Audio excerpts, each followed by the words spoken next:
Welcome to the Arsenal show. We are live and we have got plenty to discuss tonight. Liverpool were humbled and they are not taking it well. It's not just Liverpool fans as well. It's United fans. Well, it's Gary Neville.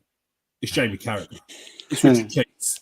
They are not taking it well. And saltiness of Liverpool fans as well is unbelievable considering they had the most to say before the game. So we're going to be discussing that. We're also going to be discussing the final four fixtures of this month. Some big games coming up. There's also got the Champions League fixture against Porto as well. We're going to discuss that. And a debate which has had my head spinning for the past few days. Well, it's probably a bit since Klopp has decided to leave. All of a sudden, he's been propelled into one of the greatest managers this Premier League has ever seen. And I mean, people are talking about top two. They're talking about conversations with Sir Alex Ferguson. Well, I'm going to settle this debate tonight by making sure that everyone knows that Klopp is top end, fifth best manager in the league. And I'll be talking about how Wenger eclipses this man. All right, I'm joined by Steve, K, and Melvin. Marks, how's everyone doing tonight? Yeah, good, mate. Good evening, everybody. Good evening, everyone. Fine, thanks. Fine, thank you. Good. Melvin, we'll start off with you. Obviously, big game on the weekend. Arsenal victorious 3-1 against Liverpool. What was your take in it? How did you feel while watching that game? Well, it was, I mean, we played so well the first half. And when the last second, they managed to score a goal, Liverpool, without having a shot the whole half, which takes some doing. Everyone around the ground, I mean, I went out to the outside, and everyone was like shaking their heads like we're getting beat. It felt like we were losing. Having played so well, give that stupid Hackney Marshes goal away, because that's all it was. And I'll talk about that goal later on if you like. I'm going to ask you a question. Yeah. We'll get into that. But I mean, the atmosphere was non-stop fantastic. It was superb. There was a lot of nervousness coming out for the second half. First 5 minutes, they actually attacked us, Liverpool, and looked like they were going to nick a goal. And you know what they're like? They don't need 4 chances normally to score. They needed nil to score against us in the first half. And you felt that first half, the second half, first 5-10 minutes, it was so important we didn't let one in. And then we suddenly got our game together and then did what we did. And as fortunate as our goal was to make it 2-1, we still played some very good football with some marvellous performances out there. I mean, where's this performance? Where has it been? I want to know. Where is it? We did it for 90, whatever it is, 7 minutes or 100 minutes, whatever it is. Where was this? It wasn't like square, back, sideways. This was going forward, thrusting forward. Got the ball, push it forward, always an option. We haven't done that for ages. So to see us do that again is fantastic. I mean, is it because Liverpool are such an attacking team? Having said that, they had 10 men behind the ball at times. So I think it's a bit more than that. But it was great to see everyone have the energy again. Having said that, when the final whistle went, 3 or 4 of them were on the deck. They couldn't breathe. They used every out. Didn't leave anything on the pitch, as they say. Oh no, it was a fabulous atmosphere as well. Oh my God, what an atmosphere!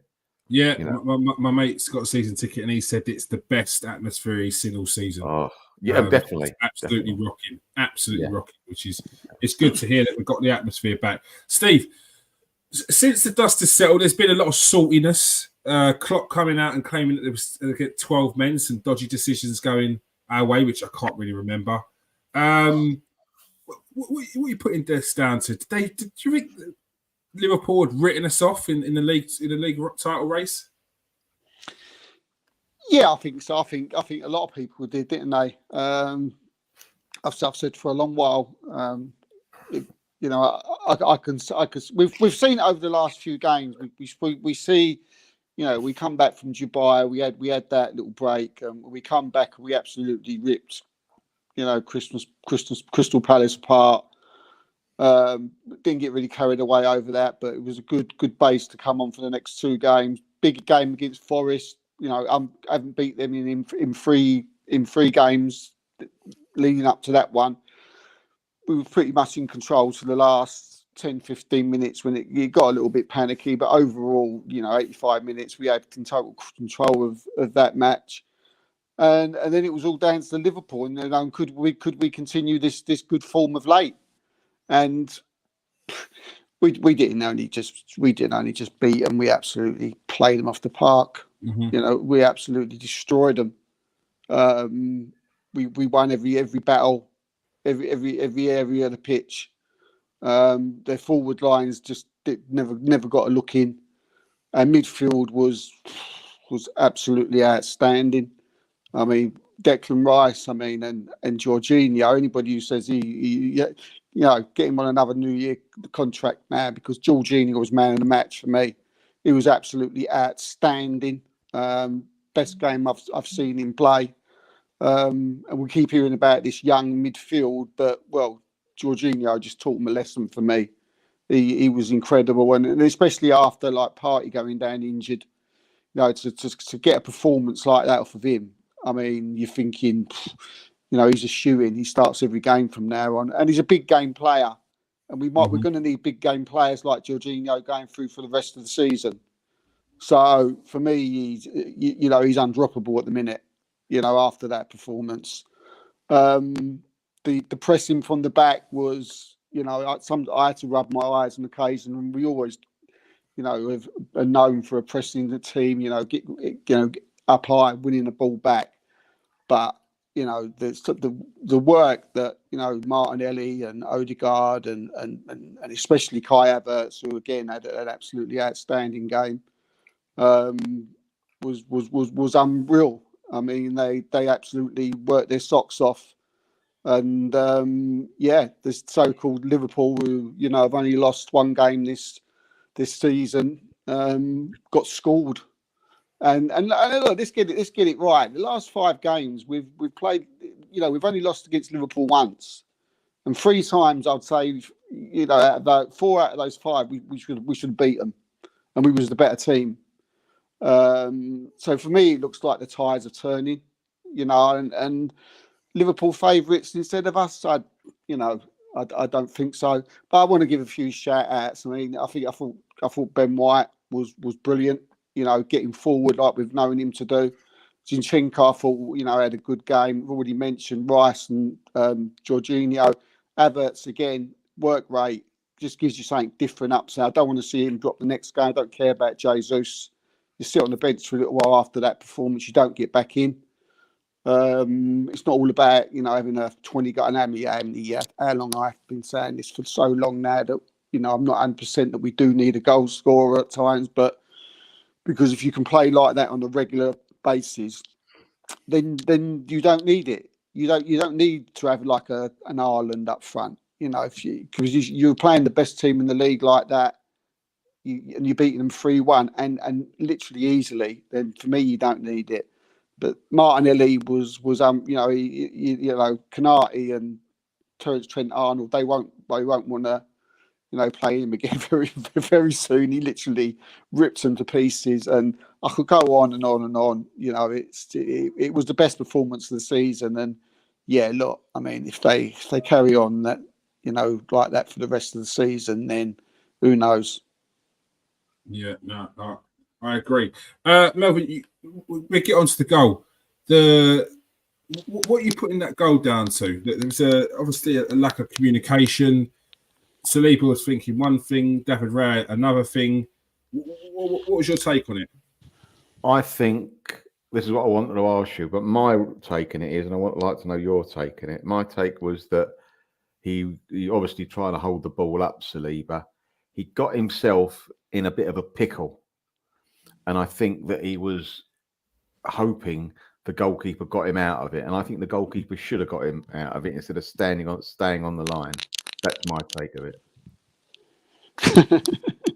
I think that so in a situation like that, if look for me, like there's a lack of communication. There was a serious lack of communication. Yep. I didn't see Saliba's lips move. So whether David Raya said something to him, I don't know. There should be something said between each other. You should be continuously talking to your defenders. David Raya he is slow to come off and grab the ball. However, if Saliba's in that position, he needs to get rid of the ball, and then afterwards, say to the keeper, sort it out. You need to come off your line earlier. You need to talk to me. That's what you do. As a defender, as a goalkeeper, I was always, if you're not sure, get rid. There should never be a situation where you're just holding it. And you don't see me come up a line, and then afterwards, when they're scored, you're talking about I should have come off quicker. You sort it out, you clear it first, get your line first, then you have a discussion about what went wrong. Look, it was a calamity of errors.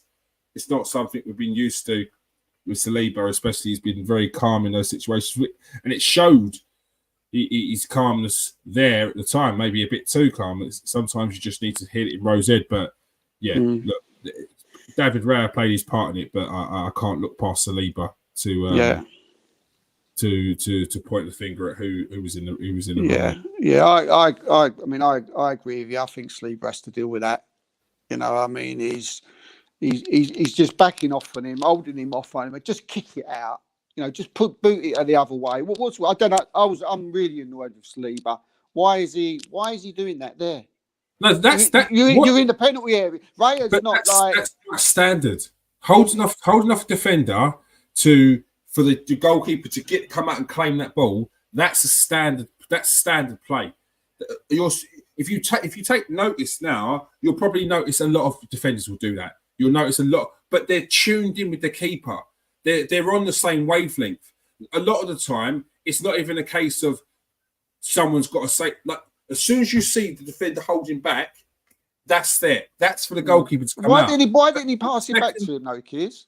Because it was too close. It's too close. I don't need a pass. It needs... Just tap it. No, tap it back and let him kick it out. It's not what you do. It's not what you do. In those situations there, you're blocking the defender for the keeper to grab the ball, to come and claim the ball. You got more time, everything. It's easier to deal with when you've got it in your hands. Like, it's a reset.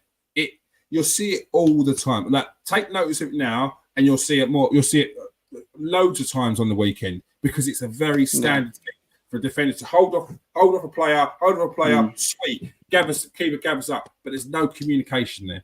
There's a lack of communication. You could blame like the two. You know, you could blame, but for me, it's more Saliba than Raya. Because the second that Raya's not off the line, the second that Raya's not coming off his line is when Saliba clears it and goes, "You've got to be coming off your line there. You've got to be quicker. You've got to be sharper." He got out muscled by Jota, for God's sake. I mean, come on.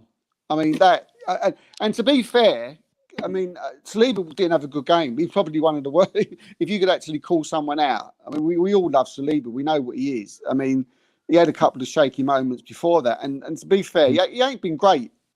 You know, in recent weeks, we've said on many a times that Gabriel has been the better centre back. He's looks a bit shaky, Saliba. Well, I think so anyway. But to his high standards that we've past 2 years, But he's bound to go through a patch at some point in the season. You can't expect a 22-year-old defender who's been a game changer for us to not have a few bad games. It's just going to be a part of his development. Something that later on in his career with Arsenal, hopefully, we'll have those seasons where he won't see any of that. But this is all just a learning curve. He won't do that again. He won't make that mistake again. And if it comes down to he tries to block it off, I hope he doesn't stop doing that, because then you're changing your game. What he needs to do is he needs to understand that if the goalkeeper isn't off his lot or ready to claim that ball, you send it, and then you have a conversation afterwards. I think that's in his defence, in Saliba's defence, as I never played in goal, but I've played as a defender. In his defence, he was facing the wrong way. He was in trouble, and I think he couldn't go left or right, just in case the guy saw which way he was going and poked it. So he was in a lot of trouble. And it's not for him to shout to the keeper, "Come and get it," I don't think. It was for the keeper to go, It's for Mine. the keeper. Yeah, it's for the keeper to say get rid or claiming it. Yes. Yeah. He should see. I'm not going to make it. Like it needs to be. It's just verbally be sharper there. If you know you're not going to make it, send it. Send it, William. Send it, Saliba. Send it. Like it's split second. It's split second. But it happens, doesn't it? I mean, it was something that. I mean, and to be fair to Ray, through the game, he was absolutely outstanding. I can see what Arteta means there by gives you confidence, because he's got that air of confidence. I've seen a few people on after the game saying it, saying that I'm beginning to get it. His distribution was very good, but he wasn't really challenged, in my opinion. I'm beginning to get. He never had a shot first half, so he wasn't challenged, in my opinion. I'm beginning. His distribution was fantastic. Yeah, like the calmness. He gives me more calmness than Ramsdale.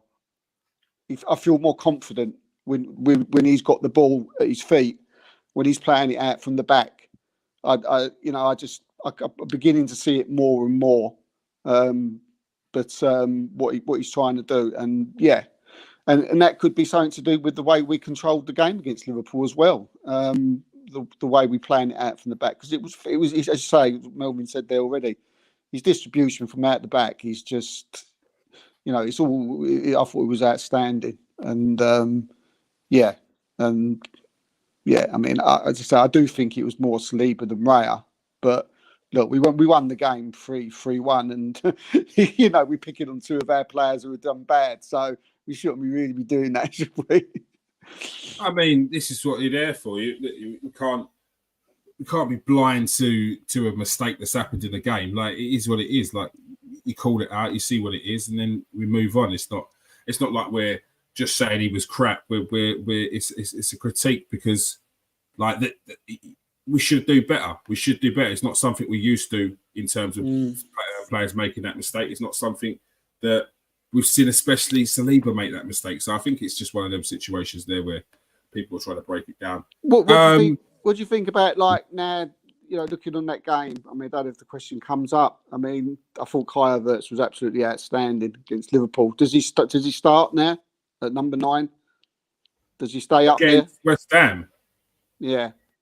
I don't start him up top. I think he played a very good game, but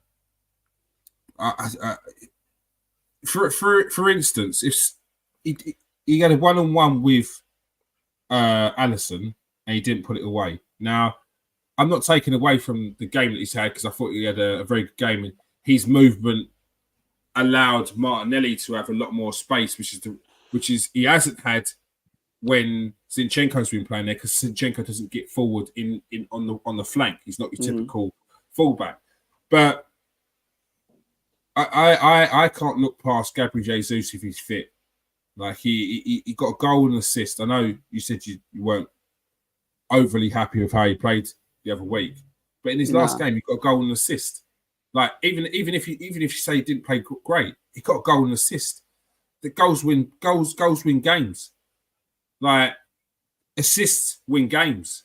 Like, I can't look past the guy who has been a major catalyst for the reason why we've been playing or we are where we are. I can't look past that.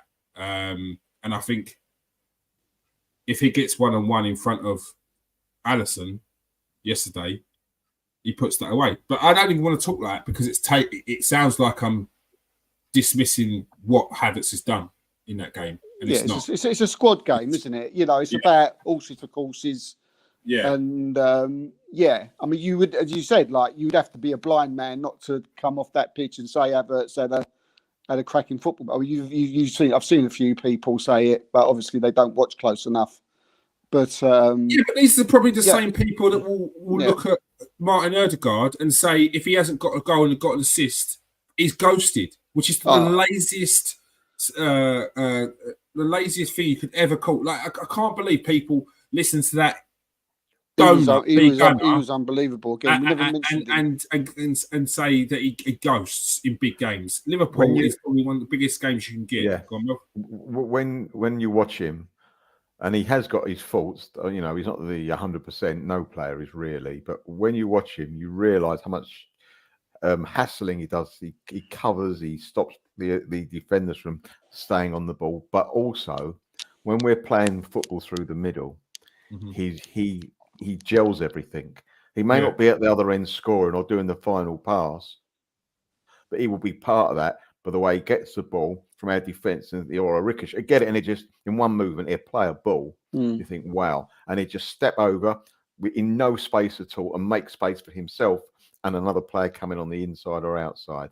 I mean, look at that first chance where our first goal, he gave Havertz that ball. That was quality, absolute quality. What about the move leading up to it? My word, it would have been goal the move season. was brilliant. But just talking about Odegaard for a minute, that ball he gave was absolute quality. Yeah, the move was great, Steve.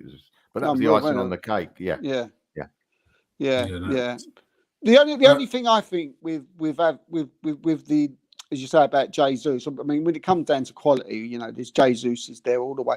But recently, it's only my view. As I say, it's all about opinions. But I think Saka and Martinelli, that was the best I've seen them for a long while. Yeah. Right, against probably the best team in the league all season. Oh, well, no doubt about it. Right, and that was the best I've seen Martinelli and Saka play. We've had that. Look, Saka missed an absolute sitter. You know, he should have scored that. I mean, I probably would have scored that. But apart from that, I thought he was. And what a goal that would have been, Steve. What a move that was. Yeah. I mean, I can't believe he missed it. When I see the replay afterwards, I went, oh my God, I can't. Do you know what I mean? That really, I can't believe he missed it. But you know, he would have scored if he'd have coughed. If he'd have coughed, his head would have gone. Oh, yeah. Diving header. But I think people don't practice headers anymore. No, because they're not like we get into positions for headers, but we don't head it with any conviction. No, true, yeah. But yeah, just quickly, just that one reason why I'm beginning, because I see Saka and Martinelli play so well. Havertz created hell for Kanate, for Van Dijk. You know, he was strong. You know, they was worried about him. Yeah, he give him a football. They knew he was there. He knew he was about. You didn't know what he was going to do, where he was going to go. And for me, that allowed Saka and Martinelli, because recently all I've ever seen Saka and Martinelli do is play too wide. For the first time against Liverpool, they was cutting in. They was coming inside, causing all sorts of problem. They was finding more space. And I believe that was because what he was doing, because of the work he was and the spaces he was creating for him. I've been critical of Jesus recently because I'm fed up with seeing him at right back and at left back, and picking the ball up in the set. I don't want to see. I want him to do. If Jesus was to do that work, I want to see him do his work where Havertz did his work against Liverpool. If he does that against, I'd play him start him every game. Stop coming deep. Stop going left. Do all your hard work that you do just in the 18-yard box. Do it round that area. You know, stop. Havertz didn't keep going back to left back, right back. No, just stay. Gabriel, you incredible footballer. Just do your work where Havertz did it against Liverpool, and you know we'll be a better team for it. That's the only thing that I noticed. That's a definite criticism of Jesus, which I have myself. He comes too deep. He just needs to be a bit more selfish and just sit up there. It's going to be hard for him. It's not his game, but sometimes he's far too deep. But can I just say something? The way you're talking about him, Kieran and Steve, it reminds me. I think he comes too deep. I think he's beginning to snatch at chances. He reminds me similarly to the last couple of years of Lacazette. I was going to say Lacazette. Was you? Yeah, but he's better than that. He is. I know. I don't understand why he drops so deep. He wants to be involved in the play. I get that, but it is to a detriment to us because he's not in the box enough. That's the problem. That's the manager's job, isn't it? Manager's got to sort that. Manager's got to have a word with him. But I do think that I do think that Saka and Martinelli have played well since Crystal Palace. I've seen Saka especially. Well, I think Martinelli's played better, but I've seen Saka running at defenders now. Whereas all season, all I've seen him do is get to the defender, turn left, pass to Odegaard, or look to make that run in and shoot. And he's been nullified with the running and shoot because people are wise to that now. They watched him do it all last season. They're not going to allow him to do it again. They double up. They bring a midfielder in. He can't do it anymore. So he's having to take on the defender, which is what he needs to do. He needs to remember he's a winger. So just be relentless. Sometimes just being relentless and constantly going at the defender, you're going to get some luck eventually. No one wants that winger that does not give up, that is constantly going to go at him, especially when it's Saka. Yeah. One player I just want to mention before you go on, Keys, is Trossard. Oh, I'm not going on anywhere yet. Don't worry. We're coming back to it. Yeah. I want to talk about Jorginho quickly first as well. Playing Liverpool is so different to playing Fulham, Palace, Burnley, etc. We go toe to toe with a top team. We don't look out of place at all. Is Melvin prepared to give Ben White his flowers? He was superb, mugging off Jones. That nutmeg was quality. Yeah. Keeping Diaz quiet, which is definite. It's a hard task. And whilst he was on a yellow for 60th minutes, he was. That's a great shot there. We go to buy more often, I think. Great shot. Quickly, before we move on to Trossard, let's have a little look at this man here. He was man of the match, and for good reason. Absolutely outstanding. The stats speak for themselves. 45 accurate passes, number one. Passes in the final third, number one. Touches, 70, number one. Four interceptions, very, very good. And aerial duels, second. And it's not bad because you've got Gabriel, Van Dijk, Konate, which is the combined height of the Empire State Building. So for Jorginho to be second in duels one is very, very good. Steve, Jorginho got to the respect he probably deserves. He kind of seems to be one of them players where when he's not playing, people talk about he's one you can get off the books, he's one you can sell on. Yeah. But he was exceptional and probably changed a few people's opinions of him on the weekend. Yeah. I mean, not my opinion. I mean, I thought it was an excellent sign when we brought him in. We tend to sort of play him in the big games, Champions League games, tough away games, games against Man City he played. When we need him most, we call on him.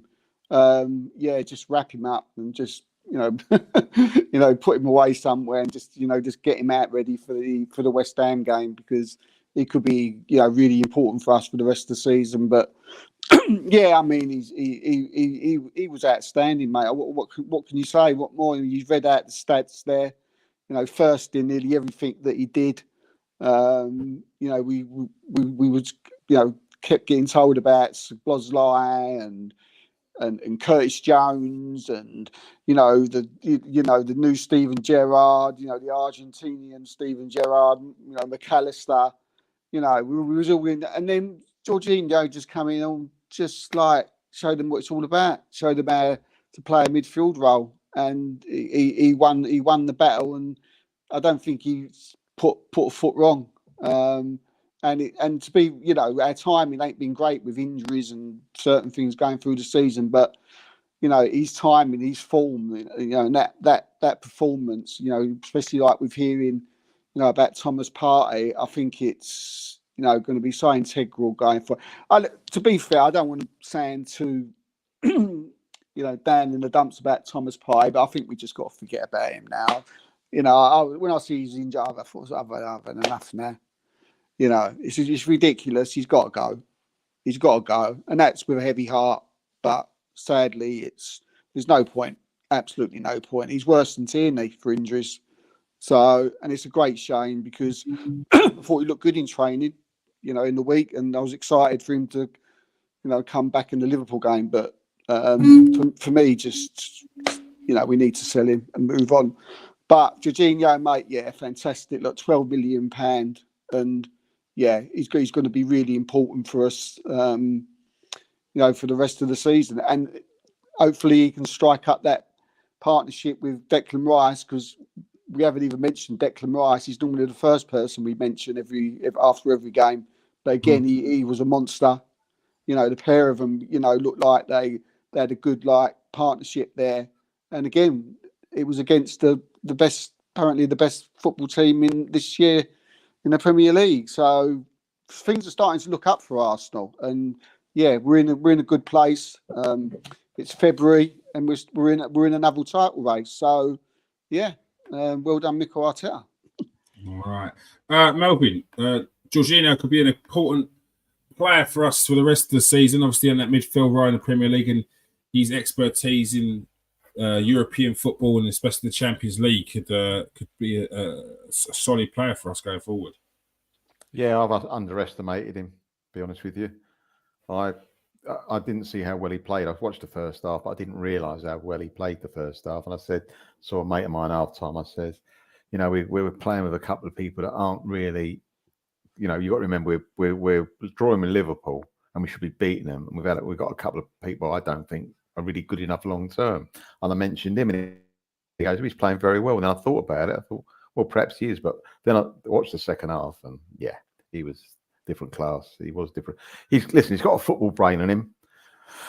He has got, and I think that Rice played better with him there than having Havertz there, because without being too nasty and Havertz, as well as he played up front on Sunday, Jorginho is what I call a proper footballer. He gets the ball, turns, moves, gives the pass. He doesn't fall over his own feet like Havertz does at times. He wants to. Havertz gets the ball, and you think, go on, give it. The geezer's on the outside, just give it. And all of a sudden, it looks like a giraffe losing his balance, and he just touch it. And whether the Arsenal player gets it or not is even money. But no, you're saying with going back to Partey, yes, you've got to take him out of the equation and think that if he does play 5 or 10 games for us till the end of the season, it's a bonus. That's why you got to look at it now. So I think that Jorginho deserves his place now after that performance. I think he really does deserve his place, and he should be next to Rice every game unless something changes. There's no one else I can think now that should be playing next to Rice, because Rice has had so much to do by himself for this season. Too much. You can tell his performances have gone down. And I'm not knocking Rice, because he's gone from a 9 to an 8, right? Everyone else is 7, right? But his performances have gone from a 9 to an 8, and that's because he's had too much to do. I thought on Sunday, Rice was 9.5. Yeah. I thought he was outstanding. Right, he was back to the old Rice, like Martinelli was back, like Saka was back. It seemed to all come together. So hopefully that will the way it's going to continue. Let's hope that happens. I think I mentioned it in the last podcast that I do feel like we play better with Jorginho in that middle, because it gives Rice a little bit more freedom. Yes. And it's not so much pressure. It's very hard to ask Rice to come from a West Ham team to come into Arsenal to lead a team to try and win a title as a single pivot in midfield, while you've got 2 more attacking midfielders. And Ødegaard is going to be the one that's meant to be more of the central midfielder. That's a lot. That's a lot. And I think it's creeped up with him. Obviously, early doors, he's working his socks off. He's trying everything. He's trying to be everywhere. And he was. That's what I think why we were so in awe with how he was playing, because he was everywhere. But it's bound to creep up on you. It's bound to creep up on you. And in recent games, he has had a couple of games where it's like he's not been poor. That's crazy, but he's not been as good as what we've seen. And I think having Jorginho next to him has just been a quite a bit of release the other day. And yeah, we saw the fruits of those the looms. Let's quickly get on to Leandro Trossard. Came on for what looked like a very upset Martinelli, but it was the right call in the end, Steve. And Trossard came on and was excellent, I thought. Yeah, I mean, he was. As you remember, we were saying the other week, wasn't we, that we was having this conversation because of the form. It looked like Trossard was coming back into a bit of form, and we was wondering who to play, didn't we? Should Trossard play? Should Martinelli play? we could see Trossard starting to get back into some, he come on the substitute. I think it was against Forest and yeah, the game before that, and he's played and he's been playing very well. Did he start against Palace? Yeah. And then he was very good as a substitute against Forest. He come on, he was absolutely excellent. I thought he was, and I thought he had a chance of possibly starting against Liverpool. But Martinelli's always going to start because he's just offers something different in his quality. But to have someone like Leonard Trossard now, who looks like he's got his confidence back, for the final run-in, if you like, to bring off the bench, I think's fantastic because a confident Trossard is a match winner. We haven't seen that match winner of late from Trossard. Normally when he comes on, we used to always, especially last season, we used to get really excited. Oh, no, what's Trossard? What's he going to do? Is he going to score a goal? Is he going to do an assist? We know how many goals and assists he got last season. It's all tailed off a little bit, this season, especially of late, middle of the season, if you like. But he looks like he's back to his best now. And to have that player like him, a match winner who can come off the bench is very important because we haven't got many match winners who can come off the bench. And when on form, he certainly is. He is that. So that was something that I'm really quite excited about and pleased about, going forward. So, and he took his, whether he was aiming for his legs or what, a bit of a deflection, but, it was a good run. But, he literally scanned the geezer. Was it Harvey Elliott? He nutmegged and went round him. I mean, he looked like Billy Elliott. Yeah. And it's like he just scanned him for pace with a nutmeg and then, slotted it home. And well deserved, especially and that's just going to give you more confidence, from what we've been seeing recently. So well done. He's been one of those players that's played at a multitude of different positions as well, and he's done a job in all of them.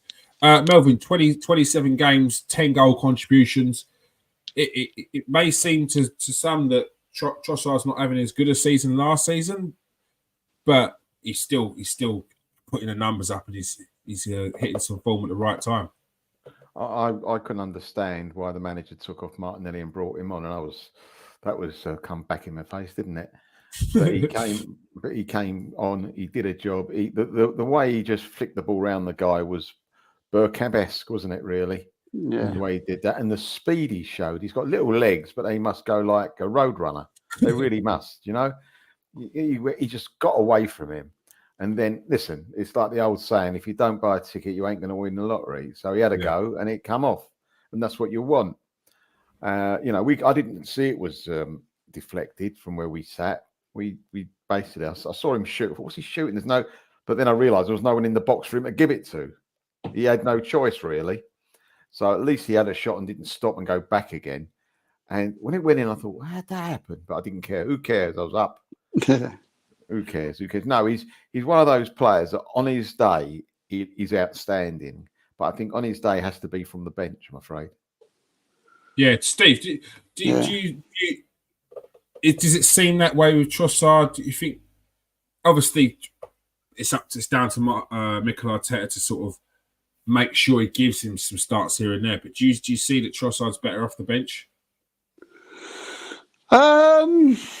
I mean, if you ever start a confident Trossard, he could start.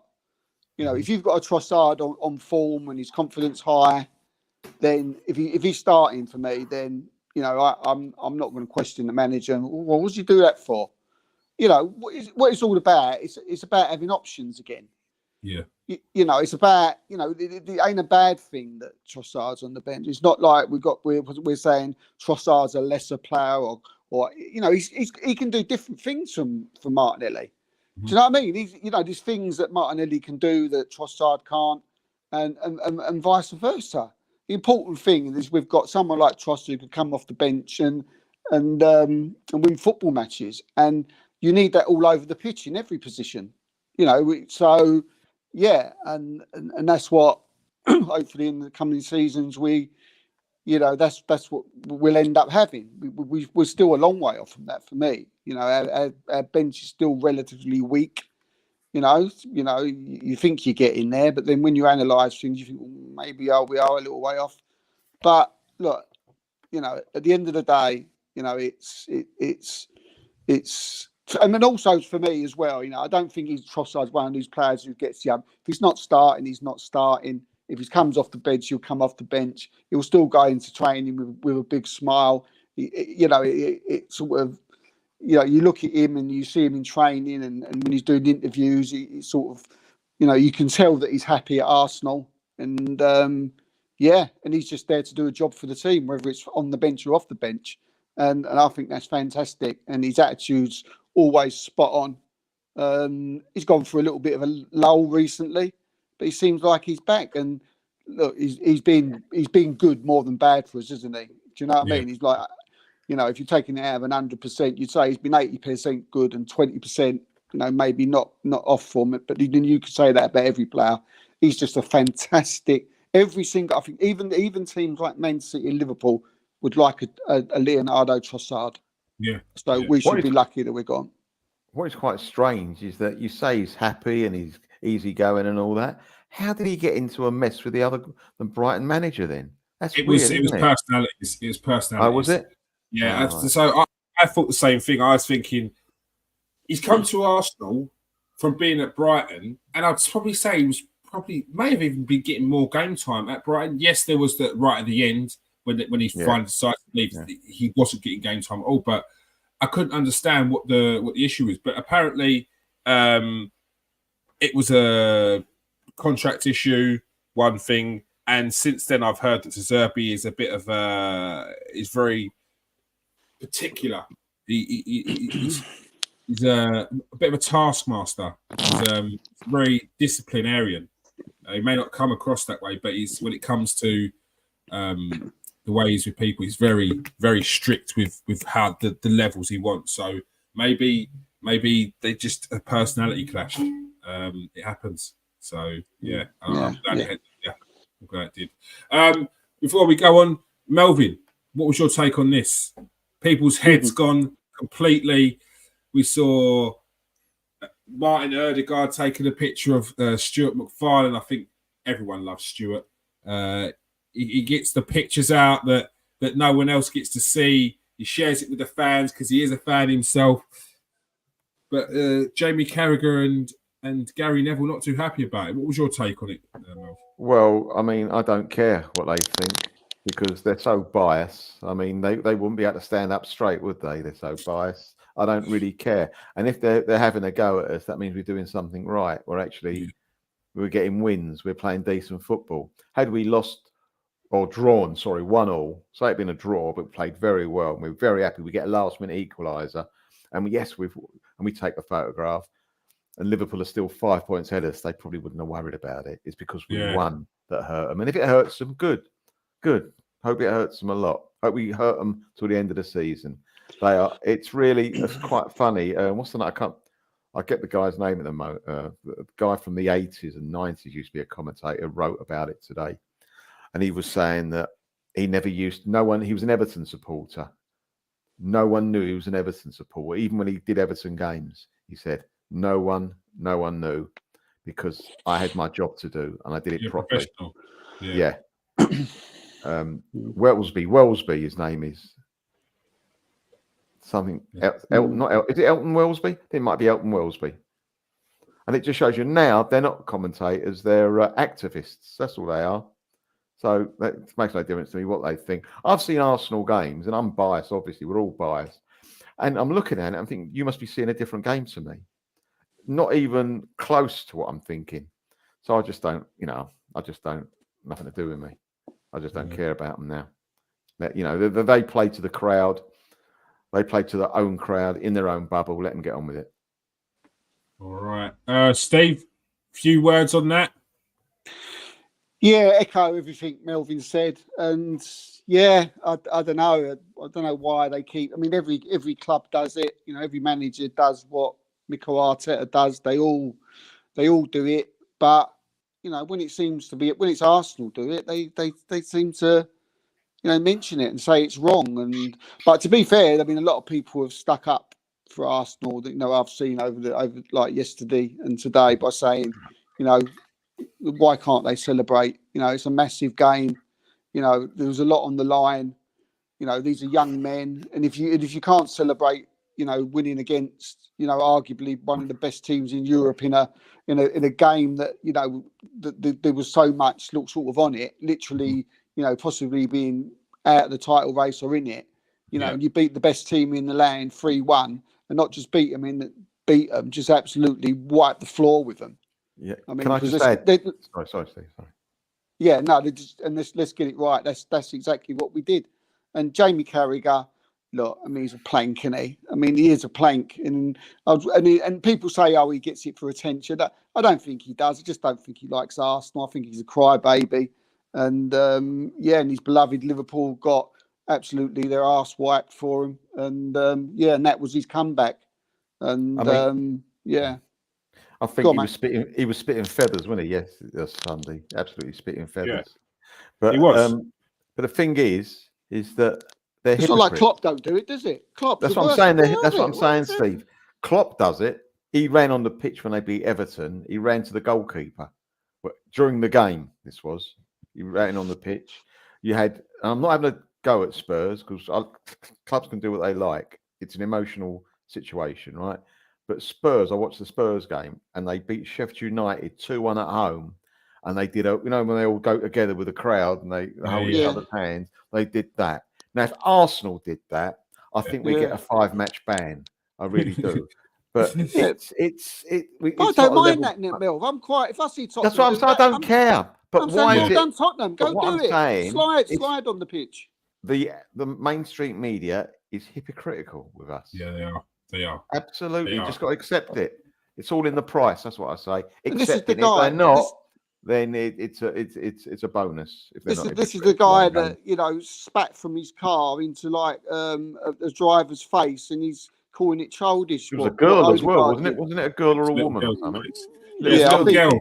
He tried to spit in at the dad past the little girl. I mean. He must have a lot of practice. He was a professional footballer, and he couldn't get a barn door. So I don't know why he thinks he could spit past someone into someone else's face. Crazy. Yeah. I mean, Gary Neville, he always. I mean, he should never commentate an Arsenal game because he's so biased. You could tell he hates. You could tell that he hates Arsenal when we scored that first goal, which for me would have been. Probably not a goal of the season. It probably would have been a goal of the season if Everton scored, but obviously there was a little bit taken away with that because the keeper saved it and Saka put it in. But all Gary Neville could say to that, well, Everton was through and goal and he should have scored, but everyone knew in the stadium that he was going to miss. And I'm like, what's wrong with you? Yeah, no, it is. What is wrong with you? Liverpool needs to be a little bit brave. If Liverpool could be a bit braver here, shut up, Gary. What are you talking about? Arsenal, they've got Liverpool on toast. This has nothing to do with Liverpool being braver. Shut up. Stop talking. It's because Arsenal are not allowing them. They are not allowing them to play it out. They're not giving them any space. You've got Jorginho acting like a conductor, pointing where people should go. I'm coming here, you go there. Rice, you go there, I'll go there.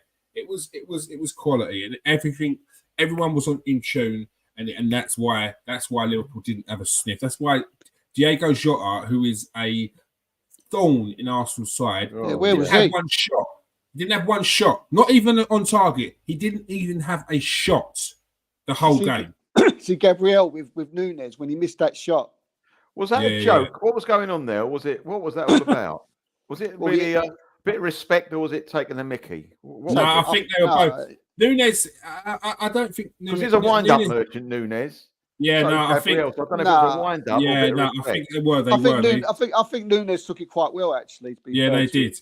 He did. Yeah, I just think it was one of them things. They were just bantering each other, and then it came back, and then Nunes had another chance, and he missed it, and then grabbed hold of. It was just one of them mutual respect. There was no hate at all. Let's get on to the next four fixtures. First of all, West Ham, a big game. Then away to Burnley, and then we've got the Porto in the Champions League, first leg away from home, and then we've got Newcastle United. Steve, a big game against West Ham. I know something in the family. I know if we drop points in that one, you're getting a few phone calls. Cool, yeah, mate. But no tough game. calls, mate. They'll all be in the house, mate. Don't worry about that. Oh, God. But a tough game at the Stephen, I was about to say Upton Park. It's not Upton Park. It's the Olympic Stadium. Tough game away from home. West Ham took points of us and knocked us out of the cup this season. So it's time to get their own back on them. Any worries about that game, or it's just this bit of form has sort of given you a bit more confidence about it? Well, yeah, worried, but like you said, I mean, I have got a little bit more confidence now going into that game after the last, since we've come back from Dubai, because we look like we've got the bit between our teeth. What we've got to do, Kears, is just not let our levels drop. We've got to go into that West Ham game exactly the same way we went into that Liverpool game. That's what Man City do. Yeah, they'll go and play like Arsenal or Liverpool one week, and then when they go and play Sheffield United away, it's like the same mentality, the same level, the same running. Jorginho conducting the same way. Don't go into these games like thinking, well, we don't have to be, 100%. If we're 98%, we could end up, coming away with a draw, or something could like go wrong. So it's important that we go into this game against West Ham obviously a lot more confident now. I think the next two games against Burnley and Burnley and West Ham, I think they're like really important. I look at them as very, very important. There's no use going and playing Liverpool and beating them and then not getting 6 points against these two teams. Absolutely pointless. Yeah, that's why I've always said, this season we've played Man City and got 3 points off of them. We've played Liverpool and got 4 points off them. We're unbeaten against them 2 games. And this is why I'm saying, we could go. If we beat Man City, does that mean that Arsenal favourites for the titles? So that means we would have took 6 points. No, they don't. You've got to win these little games. Those games are like last season when we messed up against West Ham and Fulham and Bournemouth, and Nottingham Forest and Brighton. All these games. These games, it's not all about beating the big teams all the time. There's no use beating them. We need to go into this game with the same attitude. Another FA Cup fight. Every game's an FA Cup final when they've got to go in with the same attitude. And that's Mikel Arteta's job, during the week to say, look, you've done Liverpool. We need to go and treat West Ham exactly the same. And I think we can get, 6 points from then.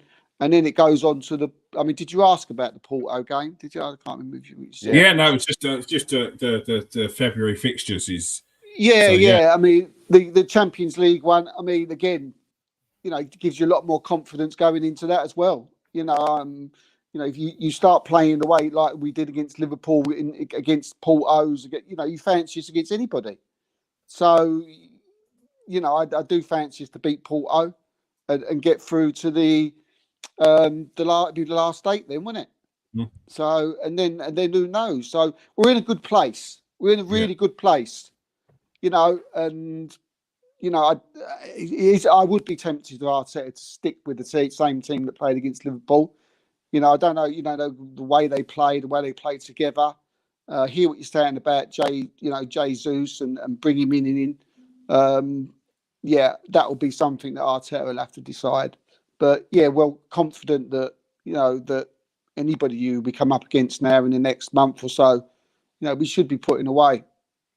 Yeah, no, I agree. Melvin, a set of fixtures that look. There's some tough games in there, but it seems like it's tough one game. Not easy one, but tough one. A bit easier, tough one. At home, Sheffield United, Brentford at home, then Porto at home, Chelsea at home. Then it's a run of fixtures which isn't too. I don't know how to put it. It's not done us any favours, but it's not going to do us any harm in terms of the way it's running. It's not like back to back. Really, really tough fixtures. It seems like it's a nice balance. It's a nice balance because we're not playing Man City away or anything like that, or Liverpool away. But when you just had a great result, the next 4 games, whoever you play, look normally easy. Yeah. They looked, had we drawn or got beat by Liverpool, these same 4 and played the same way, I might add, and we play in these next 4 games, you think, oh, do we really fancy it? Do we fancy it? I just think we've hit we're actually going. We've got a bit of momentum now. Keep it going. West Ham have become our bloody bogey team to a degree now, I know. which I never thought I'd ever come out of my mouth, but that's what's happened. Yeah. So I think we've got to really go for it now with West Ham. We've got to, if we're ever 2-0 up again, do not take your foot off the pedal with this mob, because the crowd are doing the West Ham crowd have got no patience with their team. If they go behind, we couldn't hold on for another 5 or 10 minutes and just turn the screw a bit. It could have been a 3-4-0 or should have been a 3-4-0 victory. So any team. The thing is, you can beat any team and you can get beat by any team. But as long as we do the right things, as long as we has got that energy, we've got our energy back. But what I do want the manager, I think he should start the same team. Although some of them were lying on the deck when the final whistle went, they had no energy left at all. I don't know how they got their socks off after the game. But what I'd like him to do is don't necessarily make changes on 75 minutes or 70 minutes. You've got to make it earlier than that. You really do. Because if no one's playing 90 minutes anymore. It's now 100 minutes, isn't it? Yeah. So that's the standard, isn't it? Now 100 minutes of football. So I think he should give it another. When the teams come out second half, think about it for the next 5-10 minutes to rest someone. I know we haven't got the biggest squad, but there are certain areas that we can change players, and it won't affect us that much. So I think we can afford to do that. So that's because otherwise you can't do it week in, week out for 90 or 100 minutes every game. You just can't do it. Yeah. And I just want to give a shout out to someone who come on at left back. He done really well. I was just about to say, literally took the words right out of my mouth, Mil. I thought he'd done all right. He looked like he had a lot of confidence. He was tackling well. Yeah. I know he got booked. He was tackling well and he's passing. He's not too bad at passing for centre half, is he? No. Centre halves. He's good. He's decent. He can see a ball. So I think did he make 2 goals? No, I like the way he clamped someone. I enjoyed that. Yeah. I think he made the last 2 goals. Was it Gabriel? I don't know. I thought it was Gabriel who played the long ball. It might have been. It might. I think it was him. I think both goals were his. Anyway, I mean, Zinchenko might be injured for the West Ham game, mightn't he? Come to think of it, I ain't got no problem with that. Oh, really? If he can't play, I'll have Keywar at left back. Yeah. Yeah, as long as you don't ask him to we can't cross the halfway line. He'll start getting the shakes. But as long as defensively, that'd be fine. Because they have the guy up front, the little guy up front that we were Bowen. Yeah. He causes trouble. Plays, and Kudus as well. I fancy Keywar against him more than Shevchenko against him. I know that'll take a bit away from us. Yeah, holding the ball and going forward, but I'll go for that. I think we've got enough in our team without having to rely on a left back. I really do. Yeah.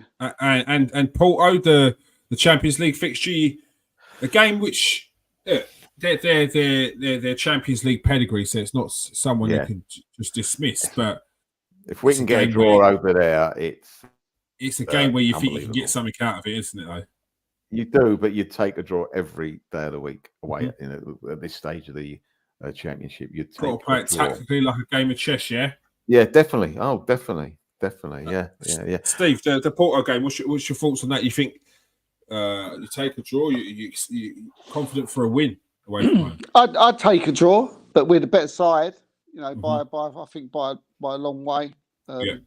Porto, they're not the Porto of of old type of thing, and they got the Brazilian forward up front. That was a bit tasty, so he'll take a. But look, we should beat Porto. I mean, if we had to pick someone out of the hat, to play, then other than Copenhagen, it probably would have been Porto.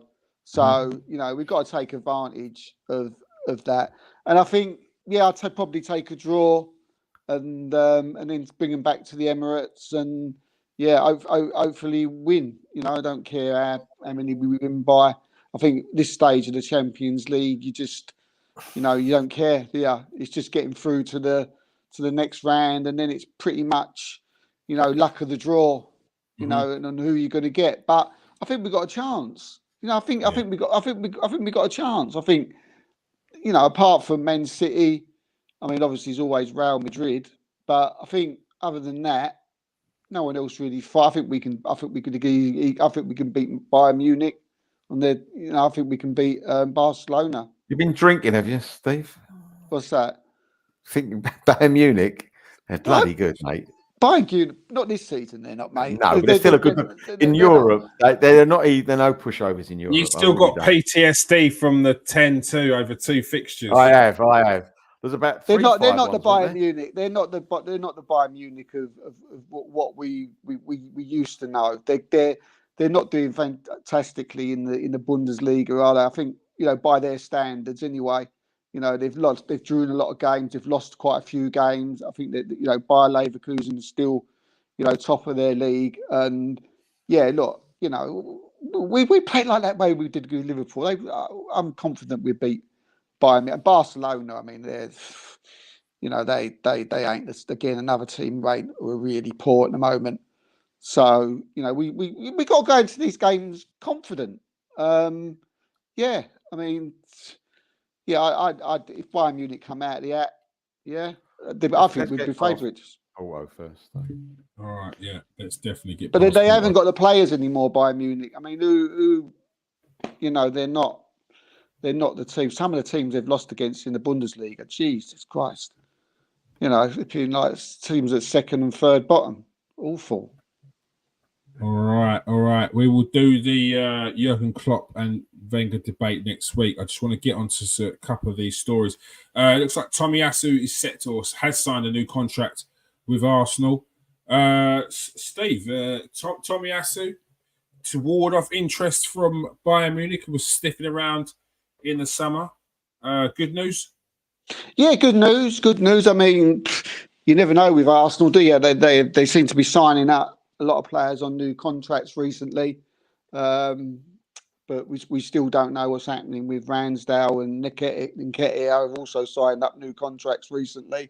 So it's not necessarily, you know, nailed on that these players are gonna stay. But yeah, I mean, I think Tomiyasu is a little bit different. I think he's someone who's, you know, who would be a great squad player coming forward. He's someone that you can bring on and play in your first 11 in any competition at any point, and think that's fine with me. So yeah, sign him up, and yeah, another an excellent player to add to the squad. Good news, Tomiyasu signed a new contract, Mel. 100%. It's a big word in football, but if he was fit, if he was playing 90% of the time, he'd be one of our top players. He's fantastic. He's our best defensive back. Plus, he's very good in the air. He gets forward well. For me, if he was fit, you wouldn't see Ben White at right back, in my opinion, as well as he's been playing. I really mean that. I think he's got it all. I really do. I prefer him. He's a natural defender and a natural right back. And funnily enough, I like right backs to play right back. I mean, that's me. Well, that's a strange one. One. And another story which Steve alluded to earlier. Looks like the time is come for Thomas Partey to depart. Too many injuries, can't be relied on, which is a shame. But some likely replacements. Zubimendi is touted as one. Onana, another one who's touted. Douglas Luiz is the story that won't go away. And who's the other one? I'm guessing you'll tell us the other one, Steve. In midfield, Zubimendi. I feel like I put your pressure now. It was just there. It just won't load. Zubimendi, Douglas Luiz, Onana. Oh yeah, no, I don't think Onana's one that I've not been. Someone picked that up from the Daily Mirror, I think, and then everyone started to run with it. under the sun, and then before you knew it, it was all over Twitter that Arsenal were interested in signing Onana. But for me, it's not really anything. He's still very raw for me. 21 years old. The other players that are being mentioned, like Douglas Luiz and Martin Zubimendi, would be no-brainers in front of him. So, what would be your preference? I think the way Arsenal play and the style they play is, I think, Zubimendi. He's very, very Jorginho, like a young Jorginho. Yeah. Very similar to that mould. So I can see why Arsenal are looking at him. And yeah, I mean, there'll be a fight for his signature because everybody will want him. Everybody will be in for him. There'll be like when it gets to the summer, and because he's got a release clause of 53 million, so obviously very affordable for all clubs. So I think he wants to play in the Premier League. He said that on quite a few occasions. So hopefully, you look at who needs a midfield player. By the time the summer comes, you would think that Arsenal would be that club with Thomas Partey moving on and Jorginho kept in the wings. And he'll probably stay on because he's got an extension to his contracts. They'll probably open that, see that extension through, and who knows, maybe even get a sort of. I think he will sign a new contract, to be honest with you, because his contract does run out at the end of the year. Yeah. So, but they'll probably extend the yearly option they got. But I think he'll sign another one. Yeah. Makes sense.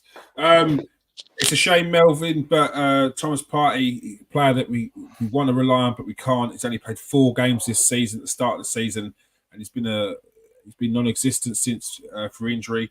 Had surgery on his thigh, came back, started to look like he was ready to. Rumours were that he's ready to come back for the Liverpool game, and he's had a recurrence of that injury in the same thigh that he's had surgery on, which kind of renders him pretty much useless to the end of the season. So hopefully we do get an opportunity to see him, but it's time to just surely go, isn't it? It's such a shame because when he's on the pitch, you just watch him, his movement, where he uses his shoulders to move a team one side of the pitch to the other. His touch was fantastic. He great player. Really enjoyed watching him. It probably may not happen again in an Arsenal shirt, which is such a shame because not only was he very good at what he did, it was one of the reasons you go and watch football. Players like him, he was special, and we never got the best out of him, I don't think. And yet, I don't think he was ever injured for the team with the team he came from in Spain.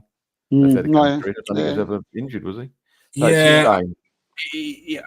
yeah. The thing is, though, different league, softer league, slower pace, like hotter weather. All these factors are going to play a big difference in the role that Thomas Partey would have had in Spain to what he would have had in England as well. It is a shame. It is a shame because I really like Thomas Partey. I think it's easy to look at Thomas Partey and think that he's a battering ram. He just clatters through people and wins the ball, but he's more than that. He's a very, very, very good player, very good passer of the ball. So whoever we do bring in needs to be of that ilk. Can't just be a battering ram of a defensive midfielder. It needs to be like a deep lying playmaker, someone who can start off attacks, someone who can see passes.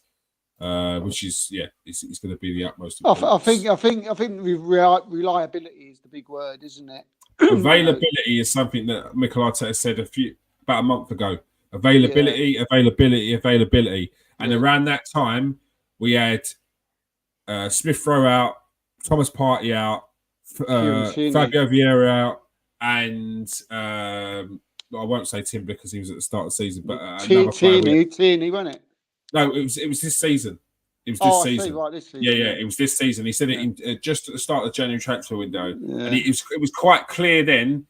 I thought that's called time. I think Tommy Asu was out. I was like, that's called time on Thomas Partey because the way he said that, it was like not a dig, but it was like you can be the best player in the world, but availability is more important. Yeah. Jorginho's always there, isn't he? always there and ready. He is. All right, that is all we have time for. Thank you very much for joining us in the comment section tonight, Craig.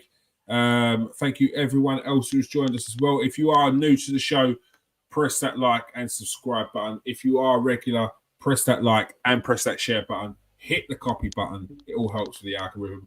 Thank you for joining us tonight, Steve. Cheers, mate. Pleasure. And thank you for joining us tonight, Melvin. Thanks, Kieran, as always. Thank you. No problem. Make sure you join us for the post-match reaction of the West Ham game on Sunday, and also the live game against Porto. Big game in the Champions League coming up. Burnley, big game in the Premier League. And if we do not get 3 points against all those teams, the win against Liverpool will be rendered useless. So do not ruin it, Arsenal. Let's continue this run. Let's keep this form going. Peace out, people. Stay safe. And wash your hands. Oh, wrong one.